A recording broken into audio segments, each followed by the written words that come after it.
Hello everyone, my name is Jim Moeller. I am the Director of the Sports Medicine Fellowship at the Henry Ford Health System in Detroit, Michigan. And it is my pleasure to present to you a recorded lecture on cystic fibrosis and exercise. Before we begin, I have no financial or other conflicts of interest to disclose concerning this presentation. The goals and objectives of this presentation include reviewing the genetics surrounding cystic fibrosis, review the screening and/or diagnosis process, review the basics of cystic fibrosis, understand the effects of the disease on exercise, and understand the effects of exercise on the disease. Cystic fibrosis is an autosomal recessive disease. It is most common in non-Hispanic white population. The prevalence in the United States is 30,000. Cystic fibrosis is present in 1 of every 2,500 live births of Caucasians in the United States, and 1 in 30 Caucasians are thought to be carriers of the cystic fibrosis gene. The life expectancy of a patient with cystic fibrosis is 37 in females and 40 in males. Life expectancy has been increasing with improvements in detection and treatments over the years. Cystic fibrosis is due to an inheritance of a mutated cystic fibrosis transmembrane regulator gene that regulates chloride transport across epithelial membranes. The protein is an ion channel.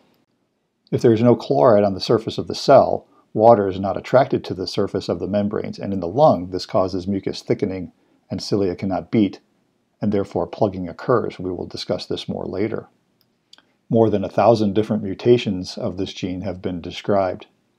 Some mutations cause mild disease, and others cause issues such as lack of a vas deferens or chronic sinus infections.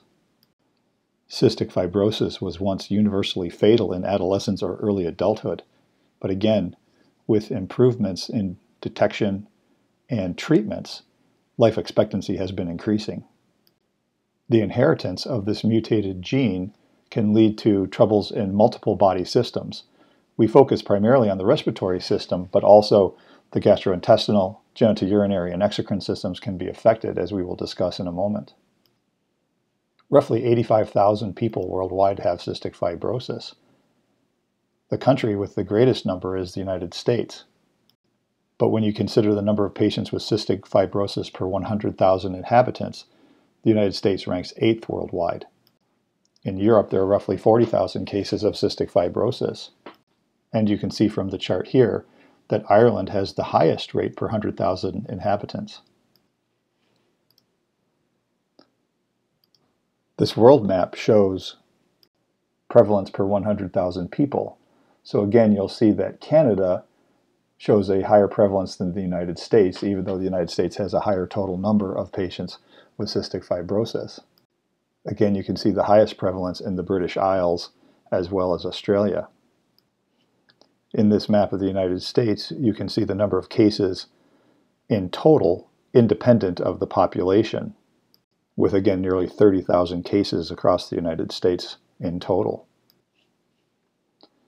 When we talk about the pathophysiology of cystic fibrosis in the pulmonary system, this illustration can be very helpful.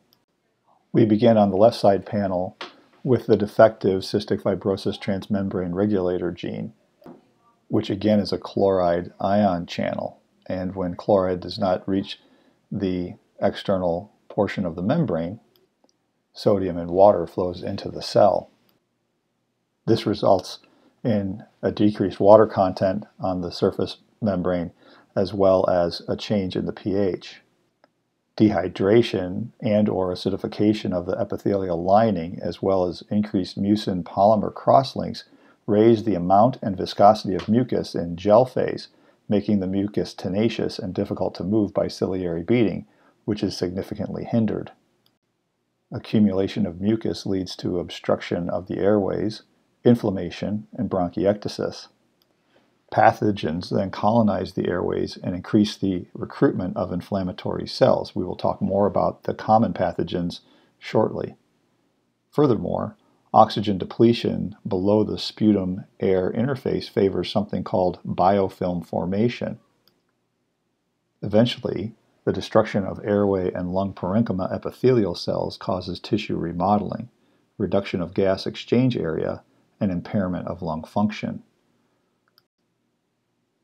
As the disease progresses, fibrosis develops, leading to impaired lung function, cellular death, and finally the patient dies due to respiratory failure.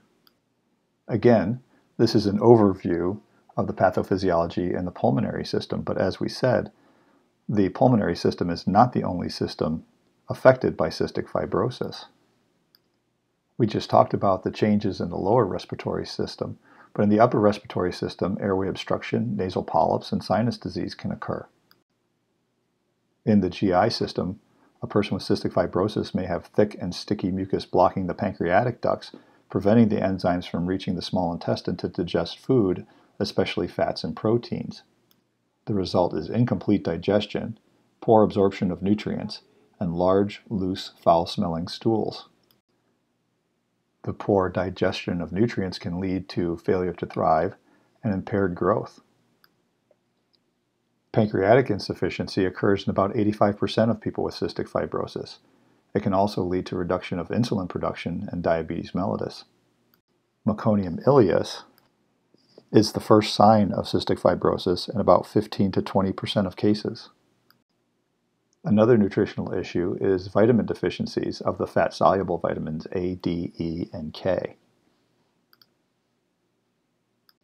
So when you look at the common symptoms in infancy and childhood, meconium ileus may be the presenting finding.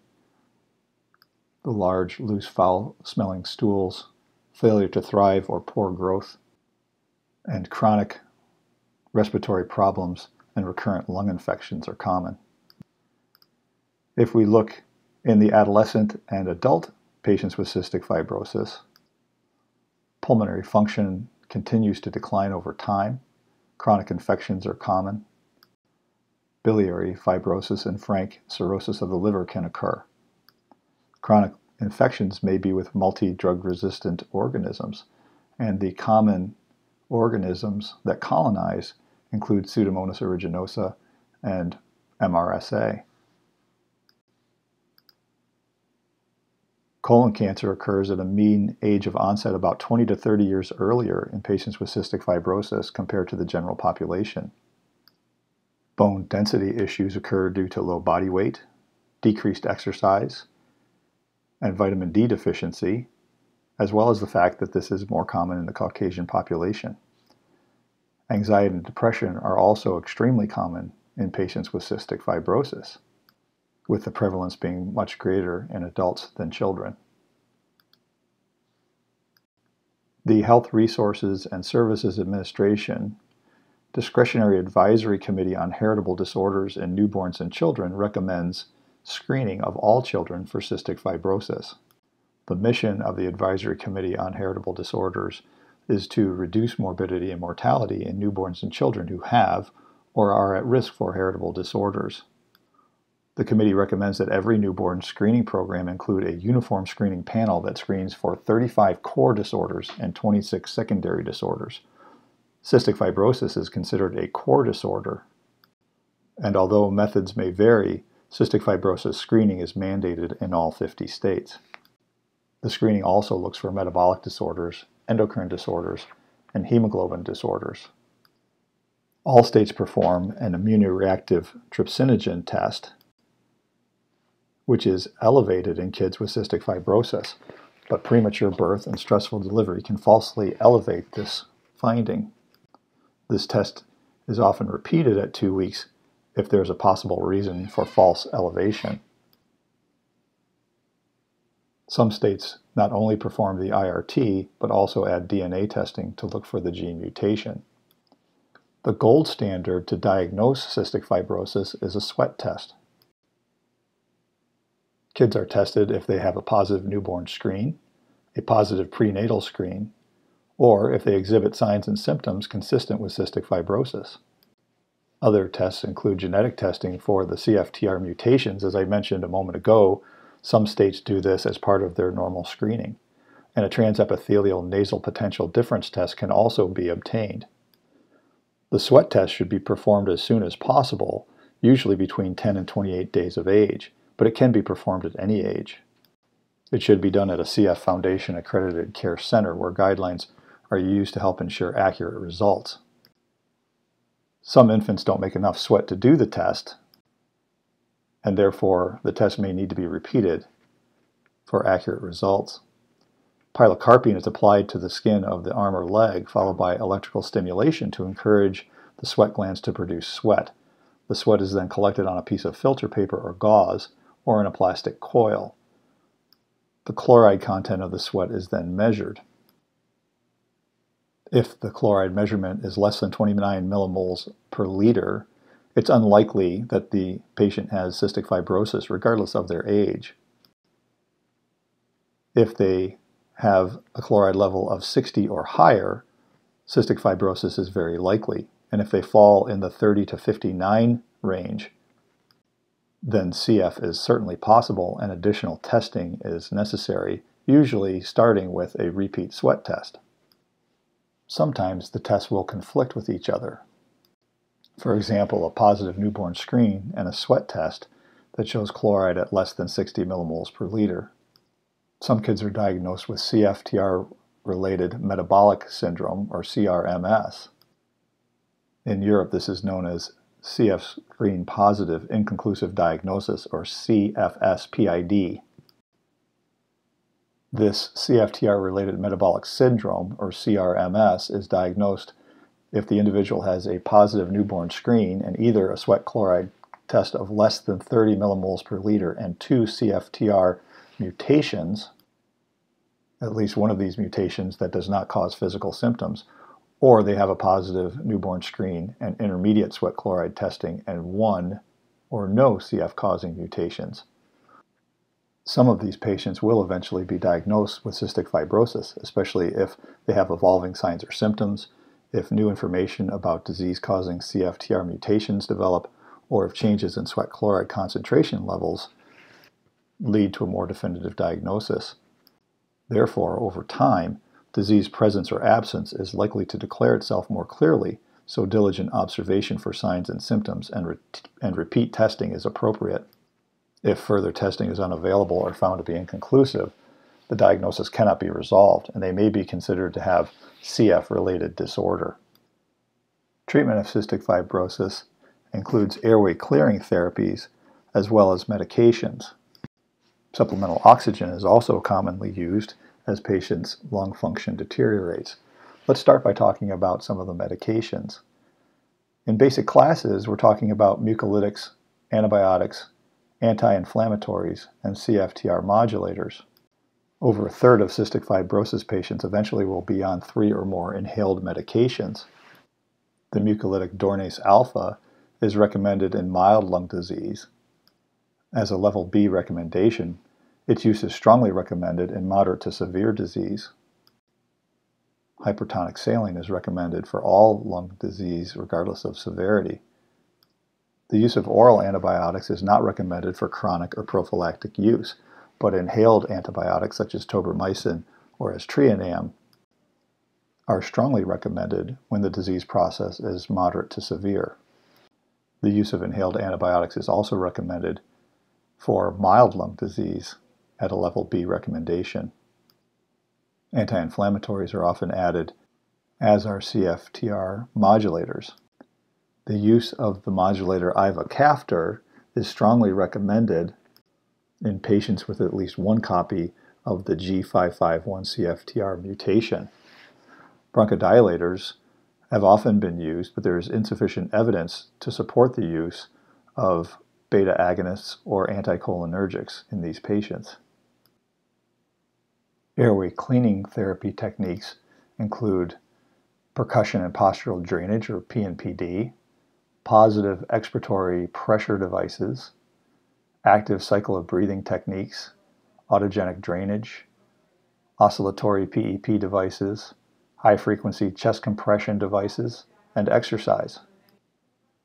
Airway clearing therapy is recommended for all patients with CF for clearance of sputum, augmentation of cough, maintenance of lung function, and improved quality of life. No ACT has been demonstrated to be superior over any other. The choice of which ACT or combinations of ACTs should be individualized to the patient, as one form may be superior when considering factors such as age, patient preference, and individual history of adverse events. Aerobic exercise, and we will talk more about exercise in a moment, is recommended as an adjunctive therapy for airway clearance for all patients with CF, but is not a substitute for airway clearance. PNPD is probably the most common airway clearing therapy utilized, especially at young ages. With a cupped hand, as you see here, the provider performs repetitive, low-intensity percussions against the chest wall of the patient. Because you want the region of the lung that is being percussed to be the superior-most region of the lung, the patient does have to change into multiple positions throughout the course of the PNPD procedure. Other techniques include high-frequency chest compression vests, as you see in the upper left-hand corner, and positive expiratory pressure devices, which is usually followed by huff coughing, as you see the person using in the bottom right. Many patients eventually end up having lung transplant, which is not a cure, but certainly may improve quality of life and may increase life expectancy. So let's move on now to talk about cystic fibrosis and exercise.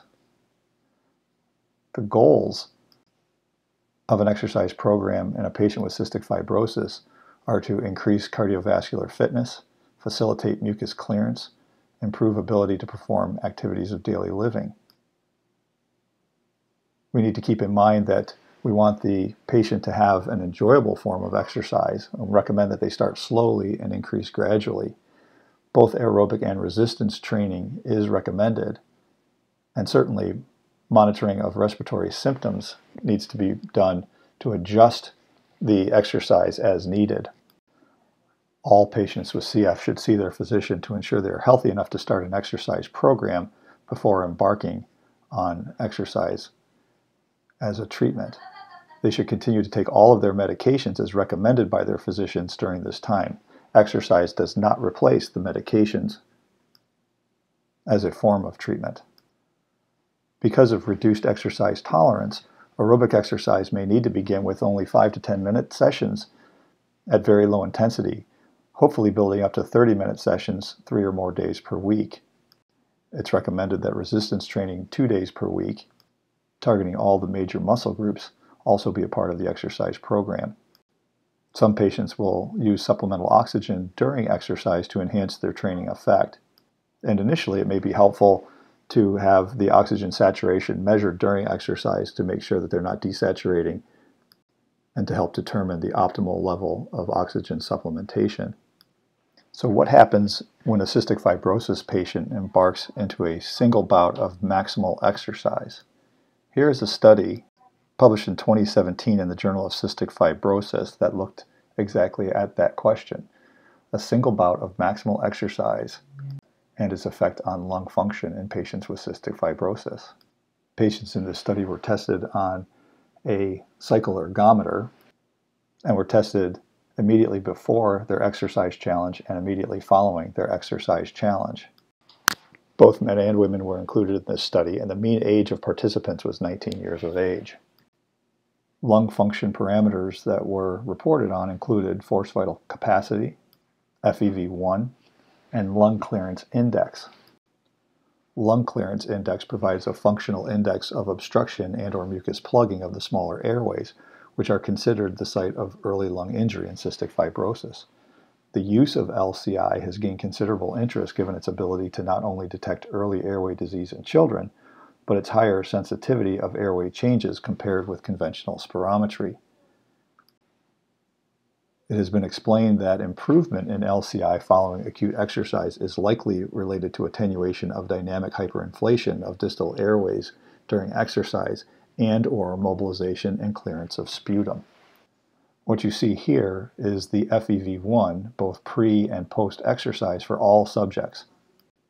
This study showed a statistically significant increase in FEV1 after maximal exercise challenge.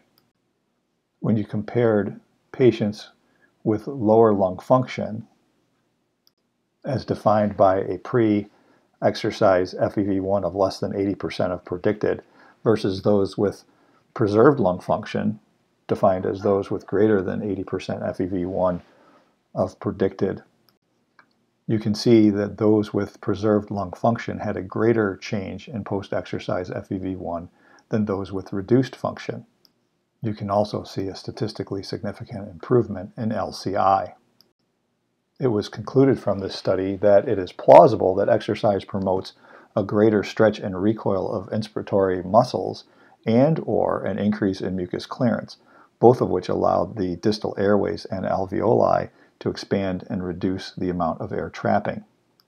It was found, however, that there were no relationships between peak work, ventilatory peak, and LCI. And this observation indicated that exercise, and not the intensity per se, was really the influencing factor in the changes in LCI. The final conclusion was that a single bout of maximal exercise acutely improves pulmonary function in patients with cystic fibrosis, and improvements may be related to peak work and peak pulmonary ventilation. In 2017, a Cochrane review on physical exercise training for cystic fibrosis looked at all randomized and quasi-randomized controlled clinical trials comparing exercise training of any type and a minimum duration of 2 weeks with conventional care in people with cystic fibrosis. Through their data collection, 487 participants represented with a wide range of disease severity and studies employing different levels of supervision with a mixture of types of training were reviewed. Some studies showed clear benefits, but there certainly was no consistency. None of the studies reported on mortality. The conclusions from this Cochrane report was that evidence about the efficacy of physical exercise training in CF from 15 small studies with low to moderate methodological quality is limited. Exercise training is already part of regular outpatient care offered to most people with CF, and since there is some evidence for beneficial effects on aerobic fitness and no negative side effects exist, there is no reason to actively discourage this. They further went on to say that the benefits from including physical exercise training in an individual's regular care may be influenced by the type and duration of the training program. And finally, they recommended that high-quality randomized controlled trials are needed to comprehensively assess the benefits of exercise programs in people with cystic fibrosis, and the relative benefits of the addition of aerobic versus anaerobic versus a combination of both types of physical exercise training to the care of people with CF. Now, since that Cochrane report came out, I would like to show you a study that's been published in the Clinical Respiratory Journal. This is an Italian study that looked at 59 cystic fibrosis patients, both male and female, mean age 30.6, that performed regularly supervised physical exercise in the last 3 years, and compared them to 59 cystic fibrosis patients who did not perform exercise. The control group was age and sex matched to the study group. What the researchers found was that physical exercise had significantly beneficial effects on FEV1 decline and anthropometric parameters, including a lower number of cases with altered BMI and altered waist and arm circumferences. And you can see that highlighted here. Remember, CF patients have nutritional issues because of difficulty absorbing their food, and therefore low body weight and low BMI can be a problem. So the fact that patients who exercised did not have changes in their BMI or waist and arm circumference is a positive thing.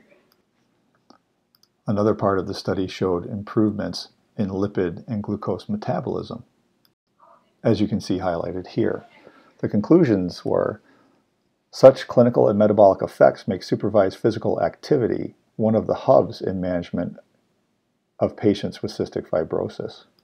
The difficulty is that many patients with cystic fibrosis have reduced exercise capacity due to poor lung function, and therefore compliance with exercise programs may be difficult. Here is information from a poster that was presented at the 38th European Cystic Fibrosis Congress. This was a study designed to compare outcomes of a 24-month exercise program in children with CF. 71 children aged 6 to 15 years with a range of lung disease severity were randomized into two groups. Both received standard specialist care, but the intervention group also received weekly exercise training. At 1 year, the kids in the exercise group were surveyed regarding participation, and reasons for non-attendance were recorded for 12 months after the baseline assessment. And you can see the average attendance was only about 50% over the first 12 months, ranging from 0% to 92% of the sessions. When you look at major reasons for non-attendance and minor reasons for non-attendance, difficulty performing the exercise due to reduced tolerance was not listed. So the bottom line is that not only is exercise safe for patients with cystic fibrosis, it can also assist in preservation of lung function, improvement in metabolic parameters, including lipid and glucose metabolism, as well as helping patients maintain a healthy body weight. It's also been shown that intense exercise can be tolerated and can acutely improve lung function. Many cystic fibrosis patients feel that the repetitive impacts of exercise and the need to increase respiratory rate and depth due to exercise assists with clearance of mucus. So again, aerobic exercise certainly should be a part of the treatment program recommended for all patients with cystic fibrosis, remembering to tailor the type of exercise and the intensity of exercise to the individual patient. So how are we doing with patients who have cystic fibrosis?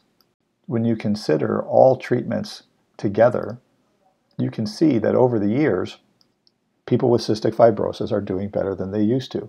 Comparing 1996 data to 2016 data for the very young, 10-year-olds with cystic fibrosis, the median FEV1 in 1996 was 86% of predicted, where in 2016 it had moved up to 96% of predicted. When you look at 18-year-olds, that FEV1 was 66% and has increased to 83%. And even when you look at the 30-year-olds with cystic fibrosis, in 1996, their FEV1 was 49% of predicted, compared to 61% of predicted in 2016. So significant increases at all age groups. What about life expectancy? Well, the life expectancy has also improved significantly from 1996 to 2016. And when you look at the percentages of cystic fibrosis patients who live into over that same time frame, the number of adult patients has increased significantly to the point where the percentage of people living with cystic fibrosis over the age of 18 is now the majority. In fact, over the past 20 years, the number of adults in the cystic fibrosis community has more than doubled. Now, we discussed that you have to tailor the type of exercise to the patient. I do want to comment on the fact that scuba diving should be avoided in most patients with cystic fibrosis, particularly if they have decreased lung function. Air trapping at depth can lead to overexpansion with ascent and increased risk for pulmonary barotrauma, as well as increased sinus barotrauma. And as we discussed, many sports are difficult due to reduced exercise capacity, but if they start at a short duration and low intensity and build over time, there are many significant effects that patients with cystic fibrosis can achieve through exercise. This being said, there are examples of athletes who have certainly excelled in sport despite having cystic fibrosis. This is Evan Scully. He is from Ireland. He is a marathoner and holds the European marathon record for patients with cystic fibrosis at 3 hours, 9 minutes. He has been quoted as saying that running has helped him with controlling his cystic fibrosis symptoms by improving lung function, generally through reduction of mucus plugging. The next athlete is Nathan Charles, an Australian who plays rugby union, believed to be the first athlete with cystic fibrosis to play professional contact sports. And finally, Lisa Bentley, who is a Canadian from the Toronto area and an Ironman triathlete in the early 2000s. From 2000 to 2007, she won 11 international Ironman races. She also won 11 international half Ironmans and was ranked in the world top 5 for a decade. Over the years at the World Championships of Ironman Triathlon at Kona, she finished in the top 10 multiple times, including 2 sixth-place finishes, a 5th place, a 4th place, and a 3rd place finish. And just imagine what she could have done if she was competing with normal lung function. I thank you for joining me for today's lecture, and I hope this was informative for you. Thank you.